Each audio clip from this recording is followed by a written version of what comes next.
దోమలు కొంతమందిని ఎందుకు ఎక్కువగా కుడతాయి? దీని వెనకున్న కారణం ఏంటో ఇప్పుడు చూద్దాం. నార్మల్ గా ఆడదోమలే మనల్ని అయితే ఎక్కువగా కుడతాయి. మగదోమలు ఫ్లేవర్ లో ఉండే మకరందాన్ని అయితే తింటే, ఆడదోమలు మాత్రం వాటి గుడ్లకి న్యూట్రిషన్ ఇవ్వడం కోసం బ్లడ్ అయితే తాగుతాయి. అందుకే ఆడదోమలు మాత్రమే మనల్ని కుడతాయి.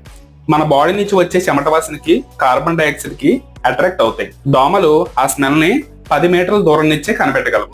అయితే కొంతమందికి మాత్రమే ఎక్కువగా ఎందుకు కొడతాయంటే, దీని వెనక కొన్ని సైంటిఫిక్ రీజన్స్ కూడా ఉన్నాయండి. అందులో ఫస్ట్ ది బ్లడ్ గ్రూప్. మిగతా బ్లడ్ గ్రూప్స్ కంటే ఓ పాజిటివ్ బ్లడ్ గ్రూప్ ఉన్న వాళ్ళని దోమలైతే ఎక్కువగా అటాక్ చేస్తాయని కొన్ని పరిశోధనలో తేలింది. అయితే ప్రతి మనిషి యొక్క శరీరం మన కళ్ళకు కనిపించని వివిధ రకాలైన మైక్రో ఆర్గానిజమ్స్ అంటే సూక్ష్మ జీవుల్ని కలిగి ఉంటుంది. ఈ సూక్ష్మ జీవులు ఒక డిఫరెంట్ బాడీ స్మెల్ రావడానికి అయితే కారణం అవుతాయి. ఈ స్మెల్ లో కార్బోక్సిలిక్ యాసిడ్స్ లాంటి కెమికల్స్ కూడా ఉంటాయి. అయితే రీసెర్చ్ లో తేలింది ఏంటంటే, ఎవరి స్కిన్ అయితే కార్బోక్సిలిక్ యాసిడ్స్ ని ఎక్కువగా రిలీజ్ చేస్తాయో వాళ్ళకి దోమలు ఎక్కువగా అట్రాక్ట్